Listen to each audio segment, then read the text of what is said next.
basically the right that the Indians should have had. But they won it fair and square.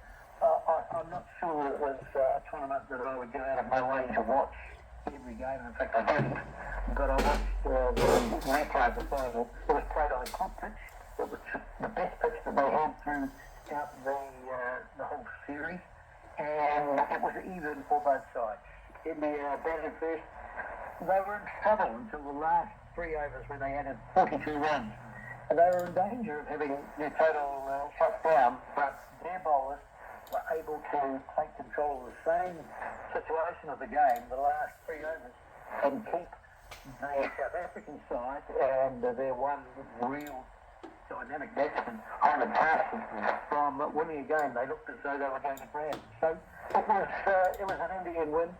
I'm not sure it achieved what it was intended to do. It was to promote and develop the game in the United States. I don't think that happened. I have a son who lives in the United States, and he tried to buy the television rights, and he said it was just so complicated and so difficult that he gave up.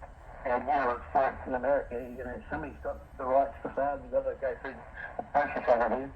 But, yeah, I think we're probably of the same mind, and, the next T20 competition will probably be in about 3 months. It'll be another World Cup.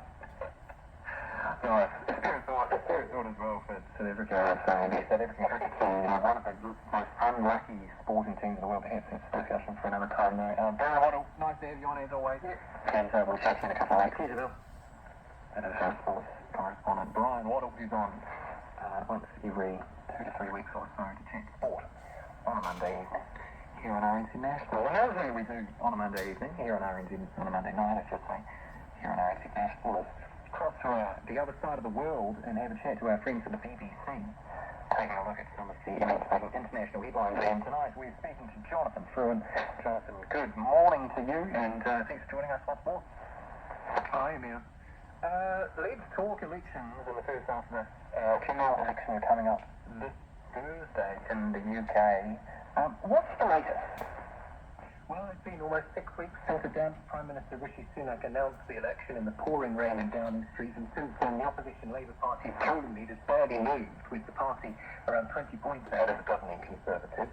Unless something unexpected happens between now and Thursday, it looks as though Labour's Keir Starmer will be Prime Minister by the end of the week, with what looks like it could be a very substantial parliamentary majority.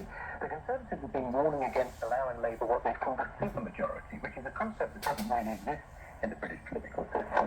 Looking at polling averages since the start of the campaign, both Labour and the Conservatives are now 2 or 3 percentage points in the polls, which is being soaked up from Labour by the Green Party and the Liberal Democrats, and from the Conservatives by the Reform Party. That's the party founded by Nigel Farage, who played a pivotal role in persuading Britain to vote for Brexit. He came back to prominence in the 2019 election when he had founded the Brexit Party, and chose to stand down most of his candidates in seats where the Conservatives were competitive. Reform is essentially a rebranded Brexit Party and has sought to make immigration a key topic in this election. Mr Farage is standing in the Clacton parliamentary constituency, where it looks as though he may win.